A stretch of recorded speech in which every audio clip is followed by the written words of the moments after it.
Hello, and welcome to episode number 3 of Strengthen Your Walk. I'm Dr. Mary Neal, and today I'm going to talk about grace. In the last episode, I told you about my drowning death and my decision to ask that God's will be done. After my initial surprise at being held by Christ, I was taken through a life review that had nothing to do with judgment, but everything to do with grace. I watched as the most difficult, painful, and wounding experiences of my life passed in front of us. And intermittently, Jesus would reach out toward one of the experiences, and we would be re-immersed within it. I re-experienced each situation with a complete understanding of the me within that event. I understood my life story, my backstory, everything about me that had brought me to that moment in time. And I also understood the backstory of every other person involved. And I understood how they had come to that point in time when I hurt them, they hurt me, or they hurt someone that I loved. And what I discovered is that I no longer felt any negative or destructive emotions that had arisen from those events. I felt no anger, bitterness, confusion, remorse, shame, guilt. Those emotions were just gone, evaporated. All I felt then and all I feel now when I think about those events is profound compassion, empathy, and love for myself, for each of the other people involved. And it wasn't a matter of forgiveness.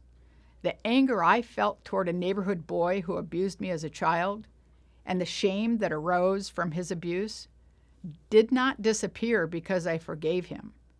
It disappeared because there was just no room for it. The empathy, compassion, and other forms of love that fill our hearts when we understand the genesis of our own or someone else's actions made it impossible for the destructive emotions to even exist. I equate this relationship between destructive emotions and love to the relationship that exists between darkness and light. Darkness has no capacity to exist on its own. Darkness is nothing more than the consequence of light being absent. I'll use a simple example to make the point.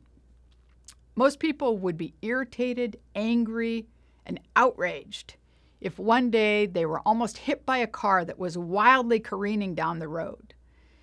But those understandable yet destructive emotions would be entirely replaced with empathy and compassionate love if we could actually know that the driver of that car was on their way to the emergency room to see their dying child.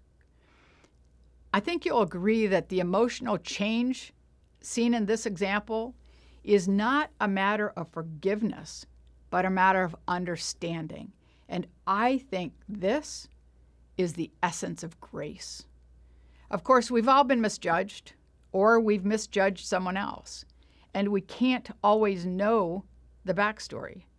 But we can acknowledge that every person has a story. And we've been biblically assured that God knows our heart and knows our story. If we trust the truth of this promise and accept the premise that love always displaces destructive emotion, just as light always displaces darkness, then we can be set free from the destructive emotions, relationships, and events of our past that can interfere with our ability to be open to God's presence and His abundant love. Today, I pray that you acknowledge this truth and accept that light always replaces darkness and love always wins. Thank you for listening today, and I hope you'll join me tomorrow for another segment of Strengthen Your Walk.